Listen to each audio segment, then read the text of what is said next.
שמעתי לא פעם שמגני ברקים אמורים להגן לנו על המחשבים, על מזגנים, על טלוויזיות, מעליות וירידות מתח. אז לקחנו פה לוח תלת פאזי, חיברנו מגני ברקים, כדי לראות מה קורה ואם באמת זה מגן או מנתק את החשמל, כמו ה-NFPR. שה-NFPR ברגע שהמתח חורג מהמידה הנכונה, המותרת לצרכן, הוא מנתק את החשמל. עכשיו אנחנו נתק את האפס הראשי ונראה איפה המתח עולה ואיפה הוא יורד ומה קורה.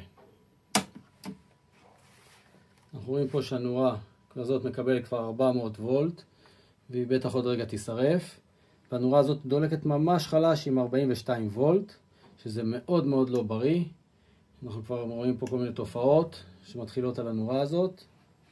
ה-NFPR אנחנו יכולים לראות שהוא ניתק. הנה, הנורה מתחילה להישרף. לפני שיגרם לנו פה שריפה ממש, אז אנחנו ננתק, כי זה ממש ריח שרוף לא נעים. אנחנו נחזיר את המתח למצב תקין. נראה שה-NFPR יספור חזרה שהמתח חזר למצב תקין ויחזיר לנו את הספקת החשמל לנורה.